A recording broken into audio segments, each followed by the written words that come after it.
Amada Iglesia, buenas tardes a todos. En esta tarde, nuestro tema tiene como título Las tres cenas del Señor. Resulta que estamos en una semana que conmemora los últimos días del ministerio de Jesús, cuando Él fue crucificado. Y un día antes de que Él fuese crucificado, de que fuera a la cruz, tuvo lugar una cena que fue especial para Él, para el Señor. En ese momento se reunió con sus discípulos y les dijo que Él había anhelado esa cena por mucho tiempo. Algo tenía que tener esa cena de especial para que el mismo Señor dijera: yo he anhelado tener este momento con ustedes. Así que hoy vamos a ver los detalles de esa cena, pero vamos a devolvernos un poco en el tiempo porque no es la única cena de la cual la Biblia nos habla. Resulta que hay tres cenas que son importantes y las tres están conectadas a través de Jesucristo. La primera cena la vemos por allá en Éxodo 12. Vamos a leer algunos versículos que nos van a dar idea de esa primera cena. Éxodo 12, y vamos a ubicarnos en el versículo 3. Dice así la palabra de Dios: hablad a toda la congregación de Israel diciendo: en el 10 de este mes, tómese cada uno un cordero según las familias de los padres, un cordero por familia. Pasamos al 5. El animal será sin defecto, macho de 1 año. Lo tomaréis de las ovejas o de las cabras. Pasemos al 7. Y tomarán de la sangre y la pondrán en los 2 postes y en el dintel de la casa, de las casas en las que lo han de comer. Pasemos al 11. Estoy saltando así para que vamos avanzando en la idea principal. Y lo comeréis así, ceñidos vuestros lomos, vuestro calzado y vuestros pies, y vuestro bordón en la mano, y lo comeréis apresuradamente. Es la Pascua de Jehová. Pues yo pasaré aquella noche por la tierra de Egipto, y heriré a todo primogénito en la tierra de Egipto, así de los hombres como de las bestias, y ejecutaré mis juicios en todos los dioses de Egipto. Y yo, Jehová, y la sangre os será por señal en las casas donde vosotros estéis. Y veré la sangre y pasaré de vosotros, y no habrá en vosotros plaga de mortandad cuando hiera la tierra de Egipto. Y este día os será en memoria, y lo celebraréis como fiesta solemne para Jehová durante vuestras generaciones, por estatuto perpetuo lo celebraréis. Vamos a revisar un poco el contexto, porque aquí hay cosas interesantes, aquí hay cosas maravillosas que la palabra de Dios en esta noche quiere recordarnos. Tal vez algunos de ustedes ya han escuchado prédicas o temas acerca de esta cena en el Éxodo, acerca de la cena que tuvo Jesús, pero estoy seguro que hoy el Señor tiene cosas especiales que quiere hablarle a nuestro corazón, porque la palabra de Dios es así. Hoy la leemos y mañana hay otro énfasis, y el Señor de una u otra forma utiliza las Escrituras para hablarnos. En esta primera cena, ¿qué está pasando? Recordando o haciendo un poco de memoria de cómo venía la historia del pueblo de Israel hasta este punto, resulta que Dios escogió a un hombre dentro de Israel, a Moisés, que se había criado con los egipcios, en fin, pero escogió a una persona, porque Dios tenía un propósito, y era liberar al pueblo de Israel de la esclavitud a la cual había sido sometido. Este pueblo por años clamó a Dios y le pedían por esa liberación, y se llegó el tiempo en que Dios determinó que los iba a liberar. Y no solamente iban a ser libres, sino que se iban a convertir en una gran nación, como era la promesa que le dio a su ancestro, digamos, o a su patriarca, que fue a Abraham. Entonces llega a este punto donde ellos están. Y Dios envía a Moisés delante del faraón, que era pues el gobernante de Egipto, para decirle que por orden del Dios viviente, él debía dejar libre al pueblo de Israel, a los judíos, que ellos eran un pueblo escogido y él los debía liberar. Él pudo haber de forma obediente y tranquila aceptar la orden del Señor. Pudo haber dicho, acepto esa orden, pues si el Señor es quien lo dice, pues que vaya, pero no. Así como muchas veces nos pasa a nosotros, hasta que no nos vemos con el agua al cuello, no le obedecemos al Señor. Pero en este caso había un propósito y hubieron varias plagas con las cuales el faraón estuvo a punto de tomar la decisión. Cada día le decía a Moisés, no, vete con tu pueblo, cuando venía una plaga, y después se arrepentía y no, yo no los voy a dejar ir. Así que ya habían pasado varias de estas plagas, de estos juicios, de estos castigos contra los egipcios que habían esclavizado bajo condiciones terribles al pueblo de Israel, a los descendientes de Abraham. Y estamos cuando Dios le habla a Moisés, que le está dando la instrucción que acabamos de leer de la cena, estamos a puertas de la última plaga, que fue la muerte de los primogénitos, es decir, de los hijos mayores, tanto de los hombres de Egipto como de las bestias y del ganado y de todo eso. Era un juicio pues muy, muy especial, el cual no quedaría duda, no era al azar, eran los primogénitos. Generalmente, es decir, los que somos padres sabemos que nosotros amamos a todos nuestros hijos, pero en esta época siempre había una esperanza especial sobre el primogénito. Era el llamado a continuar con el legado de su padre. O sea que si Faraón tenía un primogénito, ese era el llamado a ocupar el trono algún día, y así sucesivamente. El primogénito era como el hijo especial en esta época. Entonces el hecho de que a través de esta plaga Dios toque a los primogénitos y no toque a otras personas, era un golpe directo a lo que era la historia, la memoria del pueblo de Egipto. Pero aquí hay algo especial con esta cena, retomando nuestro tema de las cenas. Ellos aún están en Egipto. El faraón sigue cerrado en que no los deja ir. Y a través de este texto, Dios le está ordenando al pueblo que celebren. ¿Qué van a celebrar? La liberación.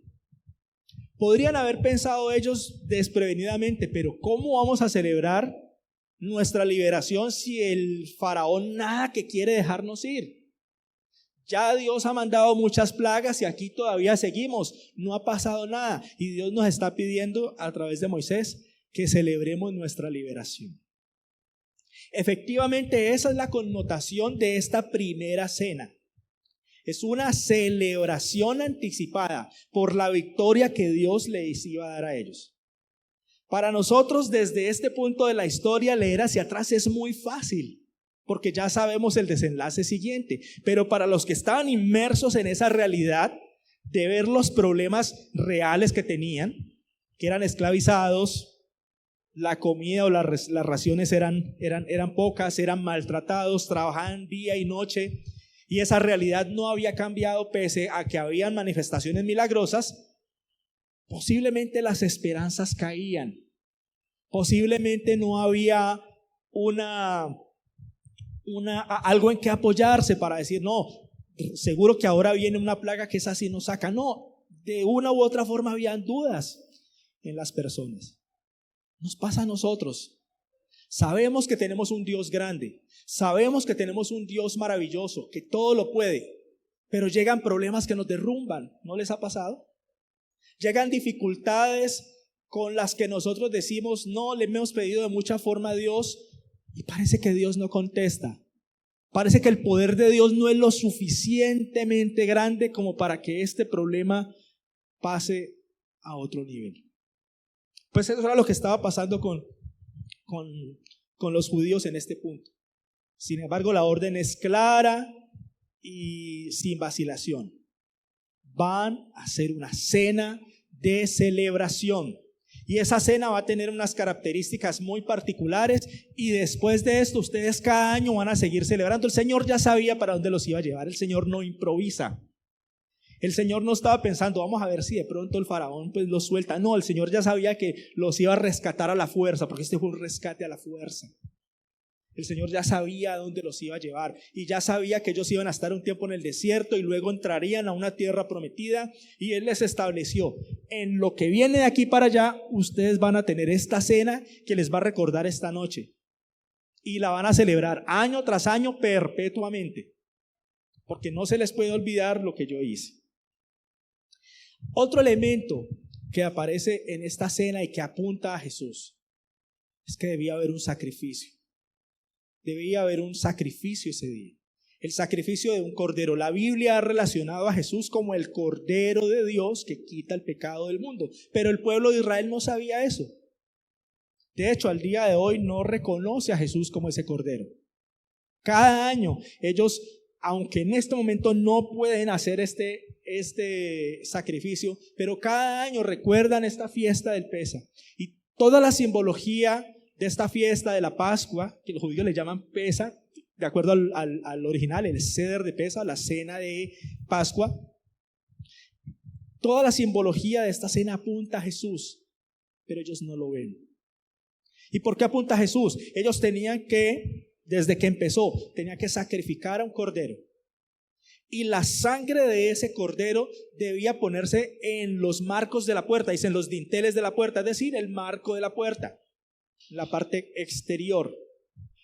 ¿Qué quiere decir eso? Que esa sangre de ese cordero era la prueba de que esa familia israelí confió en Dios e hizo caso, obedeció a la orden que le estaban dando.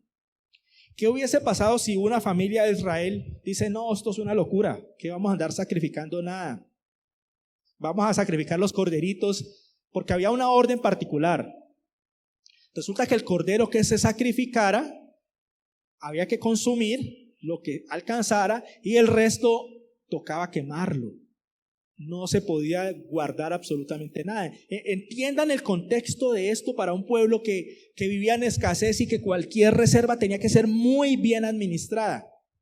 Un cordero que ellos mataban podían guardar ciertas partes en sal y conservarlo por varios días para tener provisión.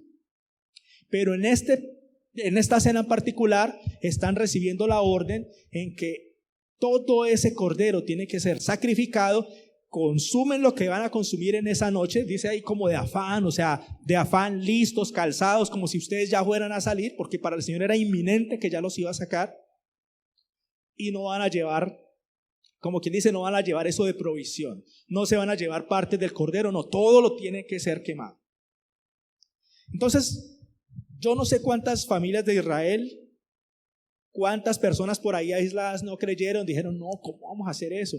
¿Cómo vamos a sacrificar un cordero y a botarlo con esta escasez que hay? Pero lo más seguro es que si eso pasó, esa familia no fue rescatada, porque el pacto que Dios está ofreciéndole a Israel a través de este hecho era: con esta cena empezaba el pacto, tenía que sacrificarse un cordero, la sangre de ese cordero era usada para pintar las puertas, se consumía el cordero de manera apresurada y el resto de lo que sobraba se quemaba, no se dejaba nada. Ese era el inicio del pacto que Dios estaba estableciendo con Israel. Así que solamente esa sangre puesta en ese marco era el que era válido para que esa plaga que iba a castigar en esa noche a todos los primogénitos no tocara esa casa, esa familia. Aquí no importaba qué tan bien o qué tan mal se había portado la familia judía, si habían trabajado duro, se habían multiplicado sus oraciones. En ese momento, para saber si se salvaban o no se salvaban, lo único válido era la sangre del Cordero en la puerta, esa señal. Pasa lo mismo con Jesús. Nosotros como personas, como seres humanos, somos como ese dintel, como ese marco de la puerta. Cuando nosotros creemos en Jesucristo, es el Señor el que está colocando como si fuese una marca de sangre en nuestra vida, en nuestra mente, y Dios pasa por alto el castigo que tiene reservado para este tiempo. Sigamos. Ya sabemos que Dios estableció esta cena, que era un contexto de fe, un contexto de un llamado a celebrar y que ellos debían seguir con esta tradición año tras año. Pero la misma Biblia nos habla del propósito de esa primera cena y vamos a verlo una paginita más adelante, Éxodo 13, y vamos a leer Éxodo 13 del 8 al 10. Dios no improvisa en nada de lo que Él diseña, nada de lo que Él hace, nada de lo que Él ordena. Todo tiene un propósito, todo está conectado, todo apunta a algo. Miremoslo aquí, Éxodo 13 del 8 al 10. Este es el propósito del por qué Dios diseñó, por qué se inventó una cena de Pascua que los judíos debían celebrar. Dice así en el 8, Éxodo 13 del 8 al 10. Dice, y lo contarás en aquel día a tu hijo diciendo, se hace esto con motivo de lo que Jehová hizo conmigo cuando me sacó de Egipto. Y te será como una señal sobre tu mano y como un memorial delante de tus ojos, para que la ley de Jehová esté en tu boca, por cuanto con mano fuerte te sacó Jehová de Egipto. Por tanto, tú guardarás este rito en su tiempo de año en año. Esta celebración tenía una connotación familiar. Esa fue la orden. Las familias se tenían que reunir. Y esta celebración, en la medida que ya el pueblo salió de Egipto, que lo celebraron, que fue la primera Pascua que ellos celebraron en Egipto, y de ahí para allá vinieron otras, digamos que se fue estructurando, por así decirlo, el protocolo de cómo se celebraba se fue organizando. Dios les fue dando instrucciones, otras se las inventaron ellos mismos, pero en general siempre mantuvo la connotación que Dios le diseñó. Es una reunión familiar. Y aquí está diciendo, y tú le enseñarás esto a tu hijo. Es decir, era la ocasión para que los padres asumieran un papel de comunicación de voz a voz con sus hijos, y donde le dijeran, hacemos esto recordando que éramos esclavos en Egipto y el Señor a través de su poder nos liberó y nos ordenó que hiciéramos esto. Es decir, no era simplemente juntarse a comer en familia, porque eso lo hacían todo el año, sino que esta cena tenía una connotación solemne, especial, y tenía un mensaje de por medio, un mensaje que era recordar que el Señor había rescatado al pueblo de Israel. Si ustedes notan lo siguiente, el mensaje central de esta cena no es el pueblo de Israel. Claro, Israel fue sacado de Egipto, fue liberado.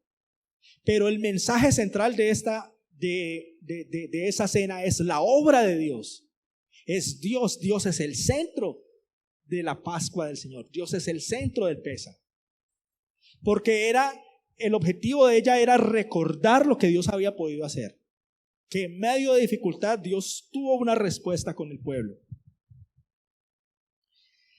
Esta fue la primera cena y de cierta forma marcó lo que se llamó el primer pacto, fue el inicio del pacto que Dios hizo con Israel. Ahora, ¿cómo se da la segunda cena? Vamos a Lucas 22 y vamos a leer del 11 al 15. Y decid al padre de familia de esa casa, el maestro te dice, ¿dónde está el aposento donde he de comer la Pascua con mis discípulos? Entonces él os mostrará un gran aposento alto, ya dispuesto, preparad allí. Fueron pues y hallaron como les había dicho y prepararon la Pascua. Cuando era la hora, se sentó a la mesa y con él los apóstoles y les dijo: cuánto he deseado comer con vosotros esta Pascua antes que padezca. Entonces miremos varios detalles que aparecen aquí.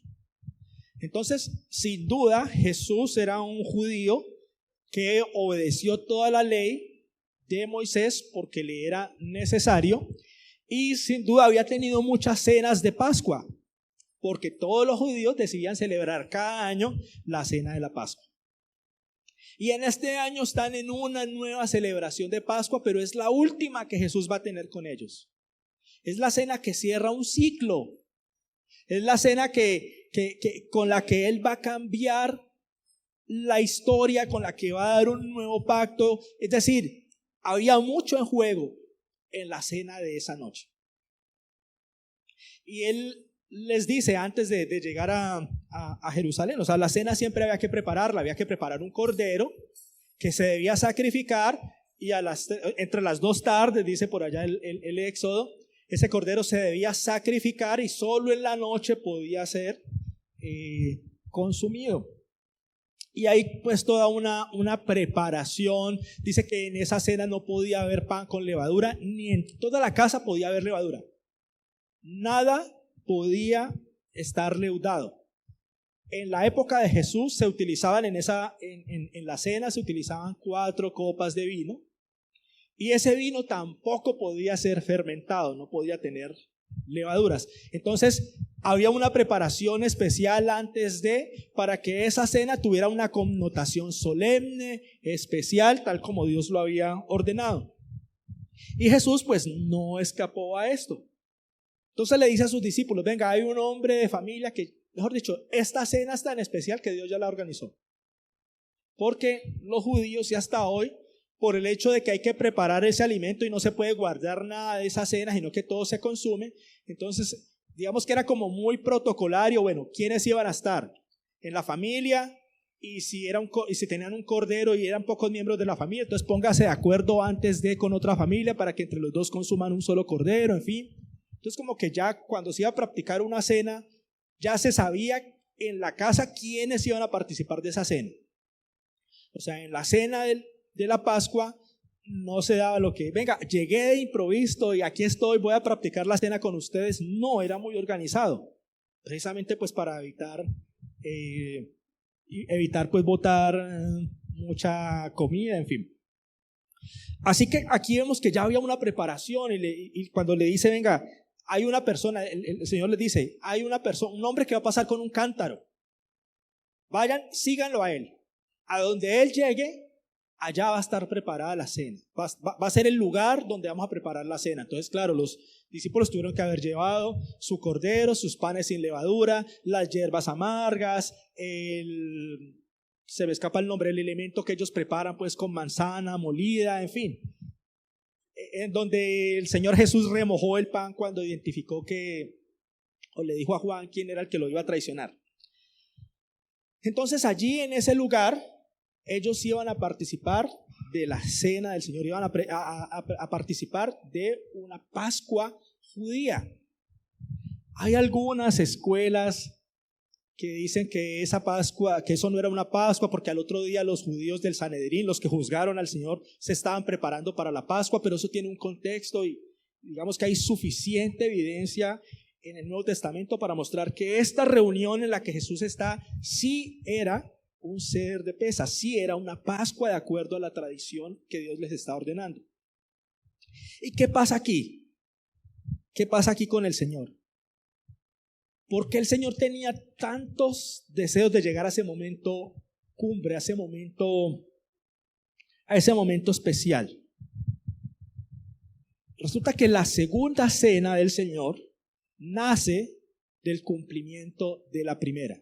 Y no era solamente un cumplimiento a nivel de lo hice, no, es que el propósito por el cual Dios diseñó la cena o la primera cena se estaba cumpliendo esa noche. Jesús era el motivo de esa cena. Había un cordero que toda la vida el pueblo de Israel había sacrificado, y ese cordero era Jesús. Entonces es como si Jesús estuviera diciendo: para esto, para esta noche se creó la cena de los judíos, de la Pascua, para que hoy, a través de este nuevo pacto, de esta nueva familia, comenzara una nueva historia. La primera cena tenía una connotación familiar. La familia de sangre estaba reunida, pero Jesús estaba ahí con sus discípulos, que eran su familia espiritual. Así que la segunda cena mantiene la connotación familiar, pero esta vez es la familia de la fe la que está reunida. Y esta vez hay un nuevo simbolismo y hay un nuevo propósito. Miremos Lucas 22:20.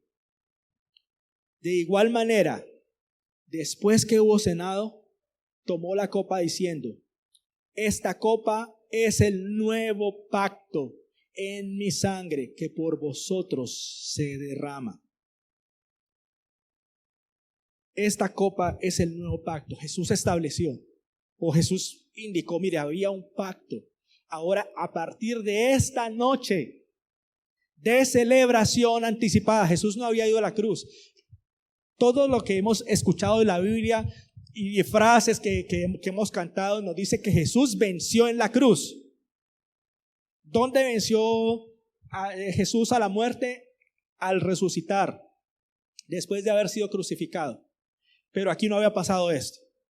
Y ya Jesús está con sus discípulos celebrando la liberación.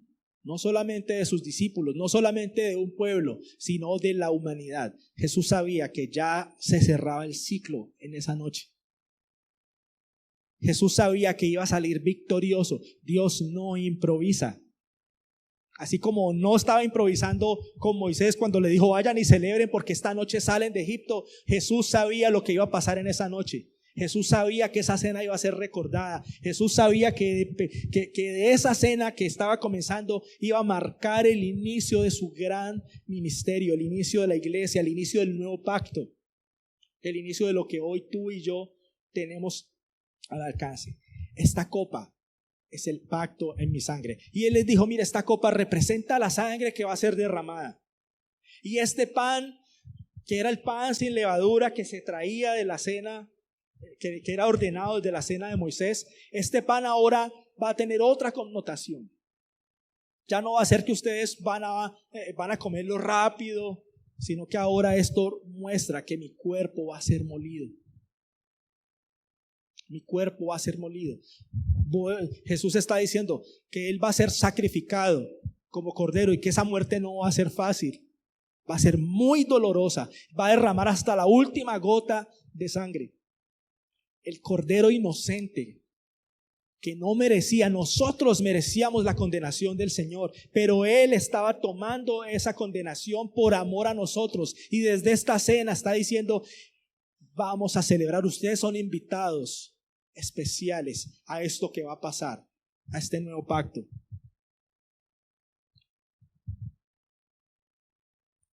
Miremos en Jeremías 31, del 31 al 32. Jeremías 31, del 31 al 32 nos aclara un poquito esto de los pactos. Es decir, muchas veces hemos escuchado el famoso evangelio de la prosperidad que dice: pacta con Dios. Esto es una tergiversación a lo que son los verdaderos pactos. Los pactos de Dios nunca fueron del hombre hacia Dios. Nunca, jamás. Nosotros no podemos proponerle ningún pacto a Dios. No podemos decirle: Señor, voy a hacer un pacto contigo, que yo me voy a portar bien y tú me tienes que dar esto. No sirve, no funciona. Dios no obedece a nuestros caprichos, indiferente del nombre que le pongamos, pacto. Los pactos de Dios es lo que Él establece para comunicarse con nosotros, o en este caso, el pacto de salvación. ¿Cómo es que nos quiere salvar? El primer pacto era con sangre en los marcos de la puerta, con un sacrificio de corderos. Que usted se esforzó mucho, hizo un sacrificio de frutas, no hubiese servido, como le pasó a Caín. El pacto de Dios era esto, lo que Él como alto dirigente, como alto dignatario que es, determina, y nosotros cumplimos su determinación. Así que cuando Jesús está diciendo, este es mi nuevo pacto, está diciendo, yo soy Dios. Porque el único que puede establecer pactos entre Dios y los hombres es Dios. Y Jesús está diciendo, aquí les voy a dar el nuevo pacto. Miremos lo que dice Jeremías. He aquí vienen días, dice Jehová, en los cuales haré nuevo pacto con la casa de Israel y con la casa de Judá. No como el pacto que hice con sus padres el día que tomé su mano para sacarlos de la tierra de Egipto. Y este pacto estaba vigente cuando Jesús estaba en la tierra, de manera legal, por así decirlo. Y cuando Jesús a través de esa cena dice, establezco un nuevo pacto, las cosas cambian de rumbo. También Jesús estableció el propósito de esta cena. Así como la primera cena tenía un propósito, ¿se acuerdan? Lo acabamos de ver, para que las familias y los padres le enseñaran a los hijos y se transmitiera el mensaje y nunca se olvidara que Dios era el centro de la existencia, el que tiene toda la gloria, toda la honra y el que fue capaz de sacar a Israel de Egipto. Este nuevo pacto, esta nueva cena tenía un propósito también. Y está en 1 Corintios 11, del 23 al 26. 1 Corintios 11, del 23 al 26, está hablando Pablo. Dice, porque yo recibí del Señor lo que también os he enseñado, que el Señor Jesús, la noche que fue entregado, tomó pan y habiendo dado gracias, lo partió y dijo, tomad, comed, esto es mi cuerpo que por vosotros es partido. Haced esto en memoria de mí. Asimismo, tomó también la copa después de haber cenado, diciendo, esta copa es el nuevo pacto en mi sangre. Haced esto todas las veces que la bebieres en memoria de mí. Así pues, todas las veces que comieres este pan y bebieres esta copa, la muerte del Señor anunciás hasta que Él venga. Nuevamente estamos ante una celebración anticipada. ¿Qué está diciendo aquí el Señor?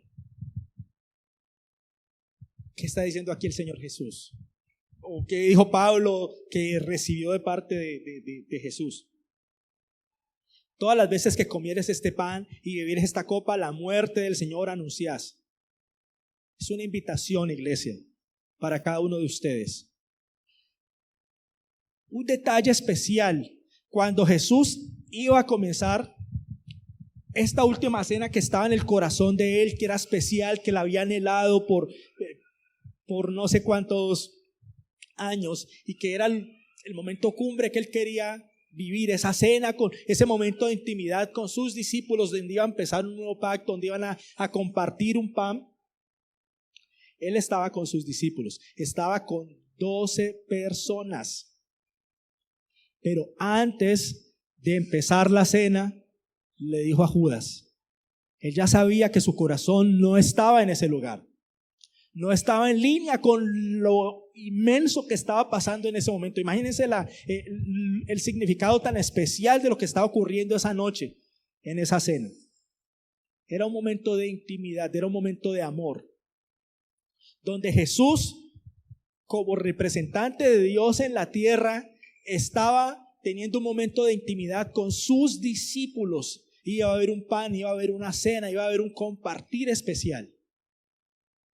Y Judas estaba invitado también, ahí estaba.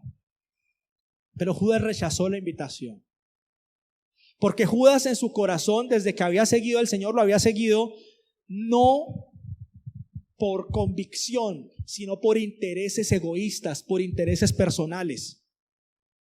Judas pensaba que Jesús iba a hacer una revolución en ese tiempo y que quizás él iba a ser una persona importante dentro de esa nueva revolución en la cual los romanos el imperio romano iba a caer e Israel iba a fortalecerse como una gran nación. Eso era lo que muchos de ellos anhelaban. Y muy seguramente Judas anhelaba ser pues una persona importante dentro de esa nueva nación, dentro de ese nuevo renacer de Israel.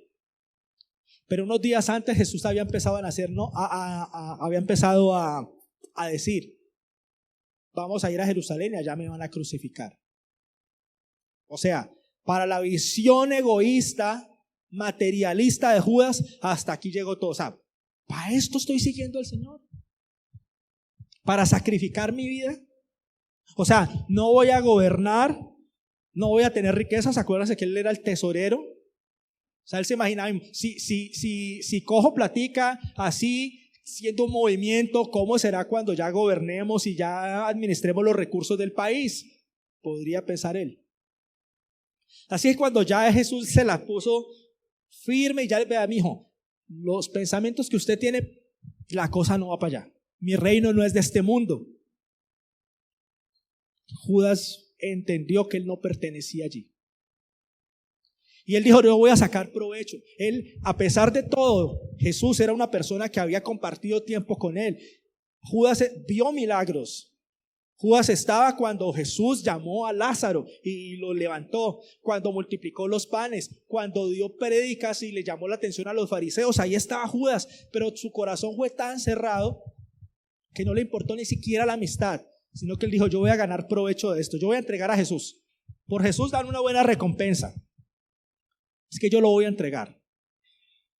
Así que Judas no era digno de estar en esa cena.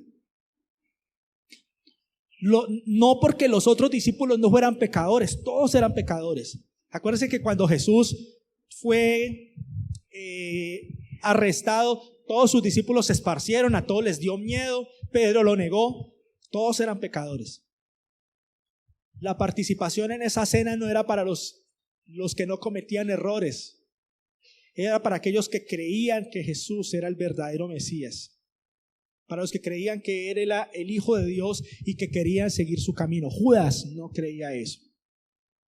Así que Judas no era digno de estar en ese momento solemne que el Señor iba a tener con sus discípulos. Y le dice, lo que tengas que hacer, hazlo ahora.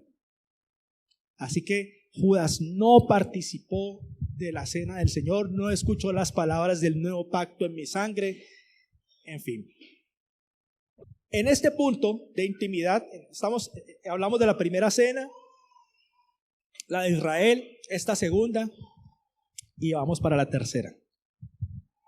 Volviendo a Lucas, en el 22, Jesús menciona un detalle que nos muestra que hay una tercera cena. Lucas 22 del 16 al 18, vamos a leerlo. Dice, porque os digo que no la comeré más, o sea, se refiere a la cena que está practicando, hasta que se cumpla el reino de Dios. Y habiendo tomado la copa, dio gracias y dijo, tomad esto y repartidlo entre vosotros. En el 18, porque os digo que no beberé más del fruto de la vid hasta que el reino de Dios venga. Hasta que el reino de Dios venga. Jesús, ¿qué está diciendo ahí?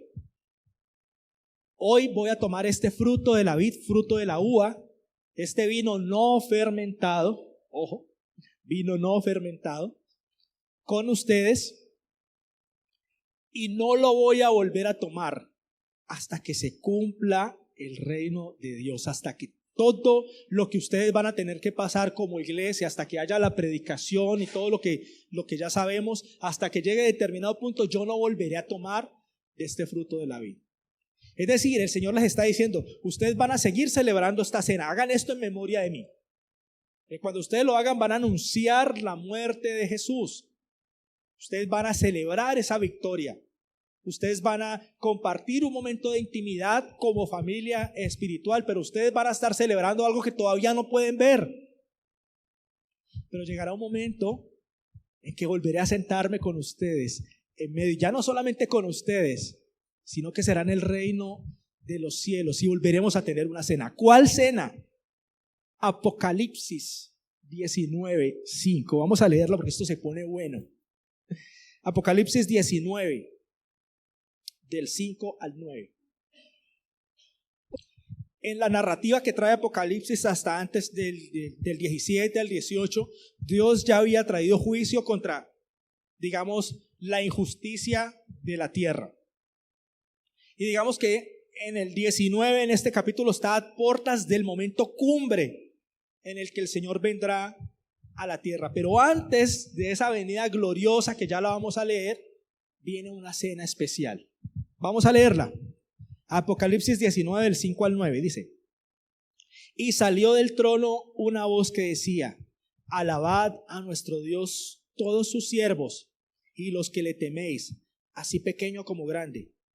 Y oí como la voz de una gran multitud, como el estruendo de muchas aguas y como la voz de grandes truenos, que decía: aleluya, porque el Señor nuestro Dios Todopoderoso reina. Gocémonos y alegrémonos y démosle gloria, porque han llegado las bodas del Cordero y su esposa se ha preparado. Y a ella se le ha concedido de que vista de lino fino, limpio y resplandeciente, porque el lino fino es las acciones justas de los santos. En el 9 dice: y el ángel me dijo: escribe, esto es importante, bienaventurados los que son llamados a la cena de las bodas del Cordero. Y me dijo: estas palabras son verdaderas de Dios. La tercera cena es la cena de las bodas del Cordero. Es un evento que ya no será en la tierra. Es un evento macro que reunirá a todos los que hemos creído en el Señor, a todos los que hemos puesto nuestra esperanza en Él, a todos los que anunciamos al Señor, a todos aquellos que confiamos en Él, a todos sus siervos, a todos los que han creído en Él, que a pesar de dificultades, así como le pasó a Israel, a pesar de la dificultad de Faraón, a pesar de que de pronto no tenían comida y les decían: el único corderito que tengan, sacrifíquelo en esta noche, y confiaron en Él y Dios los rescató, esos estarán invitados aquí en esta cena de las bodas del Cordero. Tiene una connotación de como la Biblia lo ha presentado, sobre todo en Apocalipsis. Es como si Jesús fuera el esposo y la iglesia, que somos todos nosotros, somos como su esposa. Y en esta noche, en esa noche de la cena de las bodas del Cordero, es el encuentro cuando decimos: por fin, después de tantas dificultades, después de haber sufrido en esta tierra, después de haber pasado por tantas cosas, por fin nos encontramos con nuestro Creador, con nuestro Redentor, con Jesús de Nazaret, y vamos a celebrar. Y antes de esa celebración, o después de esa celebración, en Apocalipsis 19, si ustedes leen del 11 al 16, dice: el momento cumbre cuando el Señor viene y establece su reino en la tierra. Dice: entonces vi el cielo abierto y había allí un caballo blanco. Estoy leyendo Apocalipsis 19, 11. Su jinete se llamaba Fiel y Verdadero, porque juzga con rectitud y hace una guerra justa. Sus ojos eran como llamas de fuego y llevaba muchas coronas en la cabeza. Tenía escrito un nombre que nadie entendía excepto él mismo. Llevaba puesta una túnica bañada de sangre, es decir, la sangre que daba testimonio del sufrimiento que él tuvo acá. O sea que este es Jesús. El título era la palabra de Dios. Los ejércitos del cielo, vestidos de lino blanco y puro, de la más alta calidad, los seguían en caballos blancos. De su boca salía una espada afilada para derribar a las naciones. Él las gobernará con vara de hierro y desatará el furor de la ira. El Todopoderoso, como el jugo que corre del lagar. En la túnica, a la altura del muslo, estaba escrito el título: Rey de Reyes y Señor de Señores. Ese es Jesús. Así que en el momento antes de que el Señor venga con este título a reclamar su dominio sobre esta tierra, habrá una cena que anticipa ese momento. Habrá una cena de victoria. Mire que el Señor ha mantenido la línea siempre. Antes de la primera salida de Egipto, una cena. Vamos a celebrar con una cena. Antes de la victoria de Jesús sobre el pecado, sobre la muerte en la cruz, una cena, la cena del Señor. Y antes de la entrada gloriosa del Señor Jesús a esta tierra, la cena de las bodas del Cordero. La misma línea, todas las tres cenas del Señor se relacionan y todas tienen que ver con el Señor Jesús. Él es el centro de la existencia. Por Él fueron creadas todas las cosas, dice la palabra de Dios. Nosotros fuimos creados para Él. Este mensaje, sin duda, es una invitación para nosotros, una invitación especial. Así como cuando Jesús estaba con sus discípulos y estaban ahí los 12, Judas estaba invitado a la cena.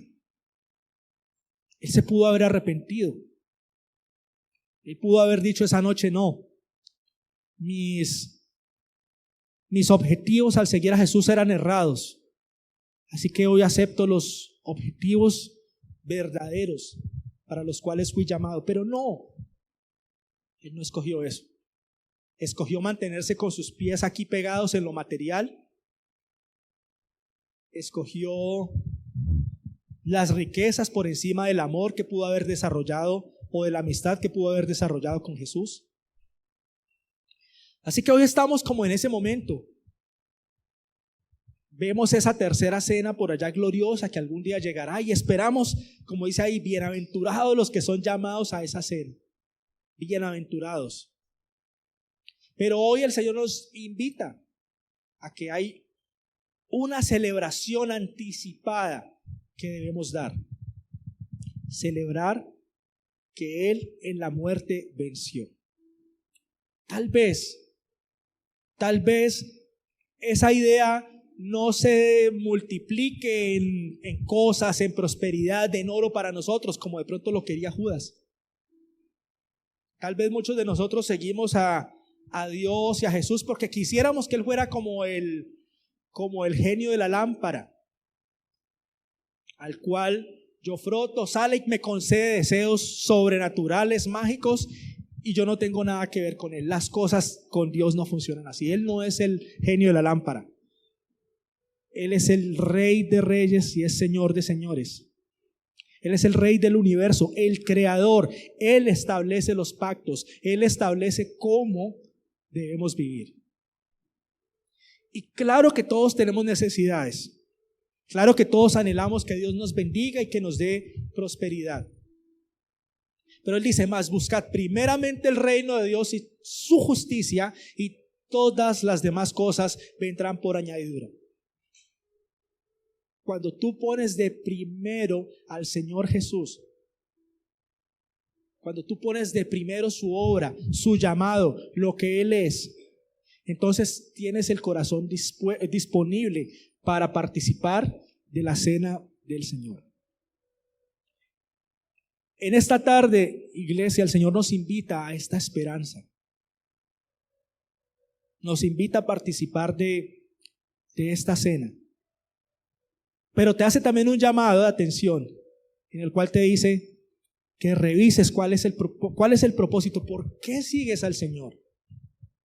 ¿Por qué lo sigues? Porque si tu propósito es errado, va a llegar un punto así como Judas donde eso se va a caer. Tú no vas a seguir creyendo en el Señor Jesús, no vas a seguir porque vas a pensar en Jesús en Dios como un Dios utilitario que te tiene que servir a ti. Y cuando tú te estrellas con la realidad de que eres tú el siervo y tú tienes que servir a Dios, quizás no te guste. La invitación a la cena del Señor no es para personas perfectas que nunca se equivocan. La invitación a la cena del Señor es para pecadores como somos nosotros, pero pecadores que tenemos una esperanza en el Señor Jesús, una esperanza de un mañana distinto, de una celebración, de ver la victoria de la justicia sobre la injusticia, de ver la victoria de Dios sobre los injustos. Vamos a invitar a nuestro pastor Rogelio para que nos guíe en esta cena. Pero tengamos en mente esto, iglesia. Con la misma solemnidad que Jesús le puso a esa cena, a nuestro pastor Rogelio y a la pastora Eugenia, que hoy nos van a dirigir en esta cena. No es simplemente comer pan. Es un momento de intimidad familiar. Yo sé que muchas veces nosotros hemos tenido esa invitación a esta cena y en ese momento a veces, como tenemos la palabra de que el que consuma la cena del Señor, que no la vaya a consumir indignamente, a veces estamos pensando ahí: uy, Señor, perdón, yo me porté mal en esta semana, perdóname pues para que esta cena no me vaya a caer mal. Esa no es la invitación del Señor. La invitación es a que disfrutemos de un momento especial en familia espiritual, que compartamos y celebremos lo que Él ha hecho. Iglesia, Dios los bendiga.